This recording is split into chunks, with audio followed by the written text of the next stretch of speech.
आप अपने लिए एक सही हेल्थ इंश्योरेंस कैसे चुनेंगे। आज के इस वीडियो में मैं आपसे बात करने वाला हूँ हेल्थ इंश्योरेंस के बारे में कि आप अपने लिए और अपनी फैमिली के एक सही हेल्थ इंश्योरेंस कैसे चुनेंगे। और अगर आपने हेल्थ इंश्योरेंस नहीं लिया है या आपको लगता है कि हेल्थ इंश्योरेंस का जो प्रीमियम है वो बेकार जाएगा, आप हेल्थ इंश्योरेंस नहीं लिए हैं आप अभी भी, तो आप अपने फाइनेंशियल कंडीशन को देख लीजिए कि क्या आप अगर 5 लाख 10 लाख रुपए आपके या आपकी फैमिली के साथ किसी को ऐसी कंडीशन आ जाती है मेडिकल इमरजेंसी की, और जो 5 लाख या 10 लाख रुपए मेडिकल एक्सपेंसेस आते हैं, तो क्या आप उसको अफोर्ड कर सकते हैं। अगर नहीं कर सकते तो आप मेडिकल इंश्योरेंस ज़रूर लें, और अगर आप कर सकते हैं तब भी आप हो सकता है कि अपनी सेविंग से या आप कहीं से अरेंज करके ही अफोर्ड करें, तो आपकी फाइनेंशियल कंडीशन फिर प्रॉब्लम में आ जाएगी। तो ऐसे कंडीशन में और आज के समय में जब कोरोना इतना ज़्यादा बढ़ रहा है तो आपको मेडिकल इंश्योरेंस लेना बहुत ज़रूरी हो जाता है। तो आज के इस वीडियो में मैं बात करने वाला हूं कि आप अपने लिए और अपनी फैमिली के लिए मेडिकल इंश्योरेंस कैसे चुनें, इस टॉपिक पे हम बात करेंगे। आप अपनी ज़रूरतों को ध्यान में रखते हुए अपने लिए और अपनी फैमिली के लिए एक सही हेल्थ इंश्योरेंस कैसे चुनेंगे, आज हम इस वीडियो में बताएंगे। आपको 10 पॉइंट्स में आपको बताएंगे कि वो 10 पॉइंट्स क्या हैं जिसको ध्यान में रखते हुए आप अपने लिए और अपनी फैमिली के लिए एक बेस्ट हेल्थ इंश्योरेंस चुन सकते हैं। वो कौन सी 10 बातें हैं जो आपको ध्यान में रखना है जिससे आप एक बेस्ट हेल्थ इंश्योरेंस चुन सकें। आइए हम जानते हैं उसके बारे में कि वो 10 पॉइंट्स क्या हैं। नमस्कार दोस्तों, मैं हूं सीपी राय और सीपी फिनगुरु चैनल में आपका स्वागत है। चलिए अब जानते हैं उन 10 बातों को कि वो कौन सी बातें हैं जो आपको ध्यान में रखते हुए हेल्थ इंश्योरेंस परचेज करना है। पहला है कि सबसे पहले आपको ये ध्यान में रखना है कि आप जिस भी कंपनी का हेल्थ इंश्योरेंस चुनने जाते हैं, आप उस कंपनी के नेटवर्क हॉस्पिटल के बारे में देखिए कि वो कंपनी आपको कैशलेस हॉस्पिटल कितना प्रोवाइड करती है। क्या आपके शहर में उस कंपनी का कैशलेस हॉस्पिटल है? जो कंपनी आपको मैक्सिमम कैशलेस हॉस्पिटल प्रोवाइड कराती है, आप उस कंपनी को चुनें, क्योंकि जब मेडिकल इमरजेंसी आती है या आप हॉस्पिटल में एडमिट होने जाते हैं तो आप पहले पैसा अरेंज करके फिर जाएंगे, इलाज कराएंगे, उसके बाद क्लेम करेंगे, तब आपको पैसा मिलेगा। लेकिन अगर आपके शहर में कैशलेस हॉस्पिटल अवेलेबल है उस कंपनी का, तो आप जाएंगे और बिना खर्च के आपका इलाज हो जाएगा। तो आप सबसे पहले उस कंपनी के नेटवर्क हॉस्पिटल के बारे में देखिए कि उस कंपनी का कितना नेटवर्क हॉस्पिटल है। आपके शहर में या आपके आसपास के शहर में कितने उसके नेटवर्क हॉस्पिटल हैं जिससे आप ज़्यादा मेडिकल इमरजेंसी के समय जल्दी पहुंच सकें और बिना खर्च के आपका इलाज हो सके। तो सबसे पहला कंडीशन ये है कि आपको उस कंपनी के कैशलेस हॉस्पिटल को देखना है कि कितना ज़्यादा कैशलेस हॉस्पिटल उस कंपनी का है। जो मैक्सिमम कैशलेस हॉस्पिटल ऑफ़र करती है, आप उस कंपनी को चुन सकते हैं। दूसरा पॉइंट आपको ध्यान में रखना होता है कि आप जिस कंपनी का हेल्थ इंश्योरेंस ले रहे हैं उस कंपनी में मैक्सिमम रिन्यूअल एज क्या है या मैक्सिमम एंट्री एज क्या है। अगर आप जिस कंपनी में हेल्थ इंश्योरेंस ले रहे हैं, जिस भी कंपनी का आप हेल्थ इंश्योरेंस चुन रहे हैं, उस कंपनी में मैक्सिमम रिन्यूअल एज आप ज़रूर देखें और उसको ध्यान में रखते हुए लें, क्योंकि जब उम्र बढ़ता है या उस समय उस कंडीशन में या आप ज़्यादा उम्र के हैं और आप हेल्थ इंश्योरेंस लेना चाहते हैं, तो अगर मैक्सिमम एंट्री एज जो कंपनी ऑफ़र कर रही है वहाँ पे आप हेल्थ इंश्योरेंस ले सकते हैं। तो आप इसको ध्यान में रखते हुए हेल्थ इंश्योरेंस चुनें, और जो कंपनी आपको मैक्सिमम एंट्री एज या मैक्सिमम रिन्यूअल एज आपको ऑफ़र करती है वो आप चुनें। बहुत सारी कंपनियाँ हैं जो लाइफ टाइम आपको एंट्री एज या लाइफ टाइम आपका रिन्यूअल एज ऑफ़र करती हैं, तो आप उस प्लान में ये ध्यान रखते हुए चुनें कि आपको मैक्सिमम रिन्यूअल एज मिल जाए। तीसरा आपको ध्यान में रखना है रूम रेंट। आप अपने सम एश्योर्ड के हिसाब से आप जिस कंपनी का प्लान आप चुन रहे हैं उसमें रूम रेंट कैपिंग है या नहीं है।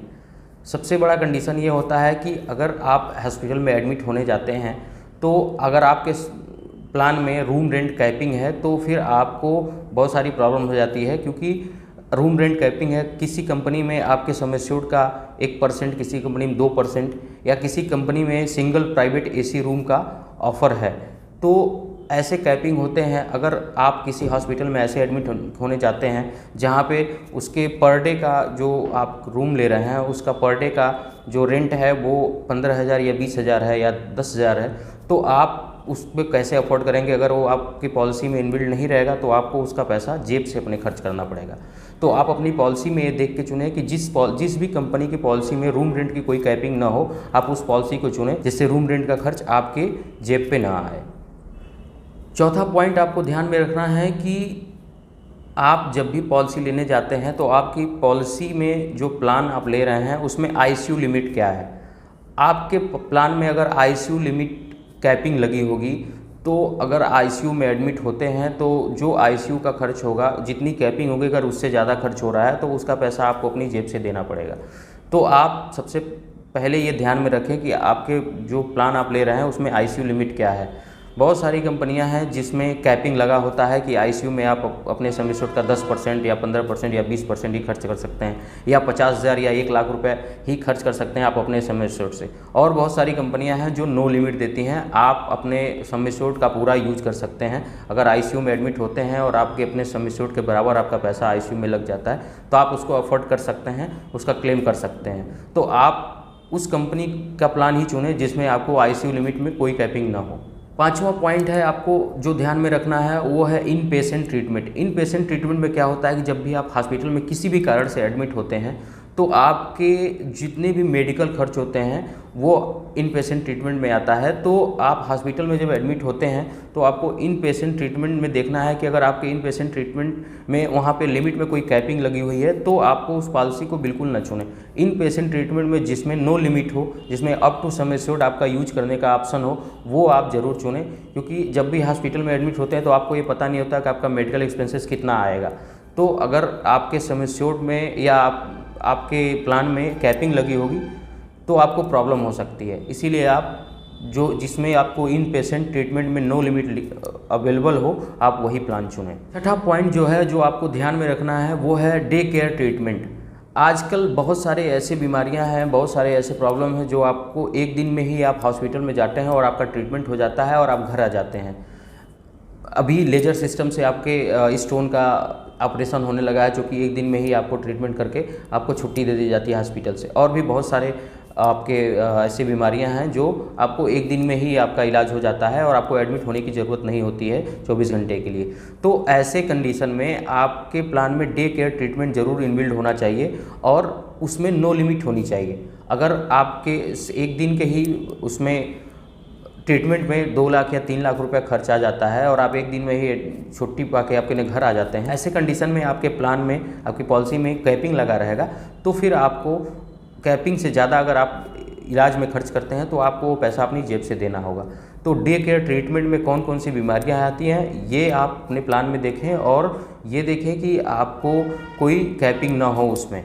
जो कंपनी आपको मैक्सिमम लिमिट प्रोवाइड कराती है डे केयर ट्रीटमेंट में, आप उस कंपनी के प्लान को चुन सकते हैं।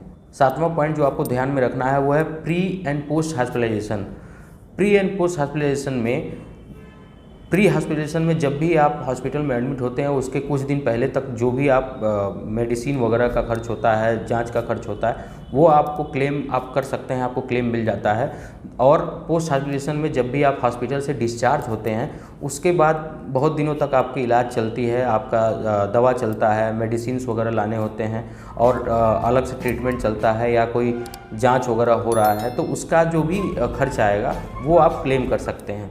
जो आपको maximum pre and post hospitalization के लिए ऑफ़र करती है, जो मैक्सिमम डेज तक आपको ऑफ़र करती है, आप उस कंपनी को चुन सकते हैं। 8वां पॉइंट जो आपको ध्यान में रखना है वो डोमिसिलरी हॉस्पिटलाइजेशन। डोमिसिलरी हॉस्पिटलाइजेशन में क्या होता है कि किसी कंडीशन में कुछ ऐसे कंडीशंस आ जाते हैं जब आप हॉस्पिटल में एडमिट नहीं हो पाते हैं या आप हॉस्पिटल नहीं जा सकते या कुछ ऐसा कंडीशन हो गया है आपके आसपास कि आप हॉस्पिटल में एडमिट नहीं हो सकते या हॉस्पिटल में बेड्स अवेलेबल नहीं हैं, तो आप उस कंडीशन में अपने घर पे ही इलाज करा सकते हैं किसी रजिस्टर्ड डॉक्टर से और उस इलाज का पूरा खर्च आप क्लेम कर सकते हैं।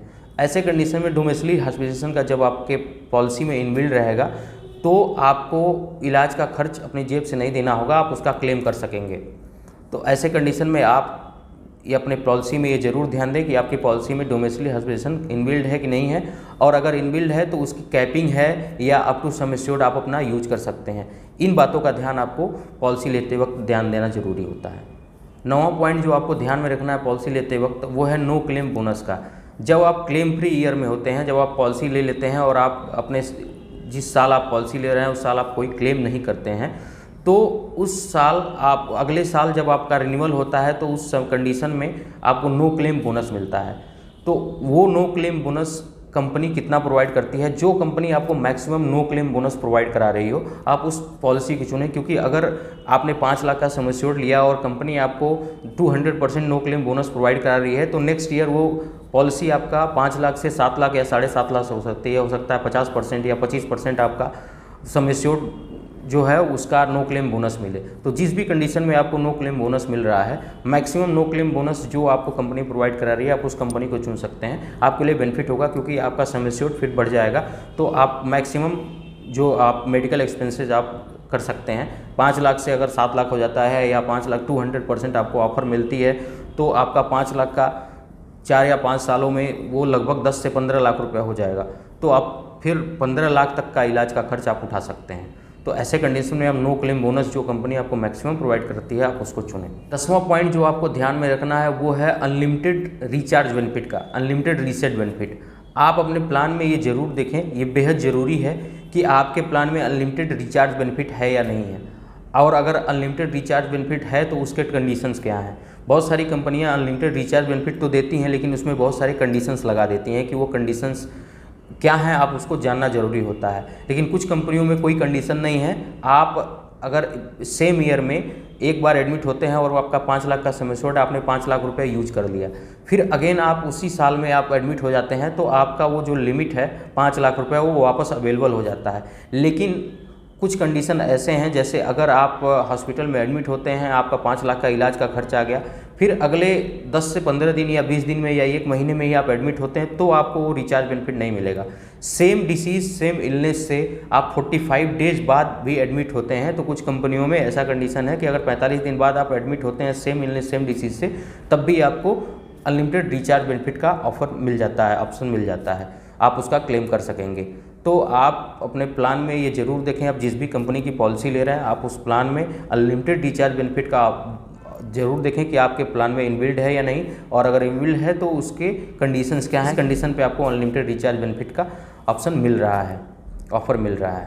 दोस्तों इन 10 बातों के अलावा आपको अपने प्लान में और भी बहुत सारी चीज़ें जो ध्यान रखनी होती है, जैसे प्री एग्जिस्टिंग डिसीज़ का वेटिंग पीरियड क्या है, कितना आपका वेटिंग पीरियड है आपका प्री एग्जिस्टिंग, अगर आपके पास पहले से कोई बीमारी है तो उसका इलाज आप कितने सालों बाद करा सकते हैं। कुछ कंपनियों में 24 महीने हैं, कुछ में 36 महीने, कुछ महीने में 48 महीने हैं। तो आपको उस कंपनी में ध्यान रखना है कि प्री एग्जिस्टिंग डिसीज़ का वेटिंग पीरियड कितना है। दूसरा, आप उसमें मैटरनिटी बेनिफिट है या नहीं है, आपका आई कॉन्ट्रैक्ट का आपका है, या आप स्टोन का इलाज कब करा सकते हैं, कब उसका ऑपरेशन करा सकते हैं। ये कई सारी चीज़ें होती हैं जो आपको अपने प्लान में ध्यान रखना है। आप जिस भी कंपनी से प्लान ले रहे हैं आप उस कंपनी की पॉलिसी में आप ये सारी चीज़ें आप ध्यान जरूर दें, इन पॉइंट्स का, इन बातों का ध्यान जरूर दें।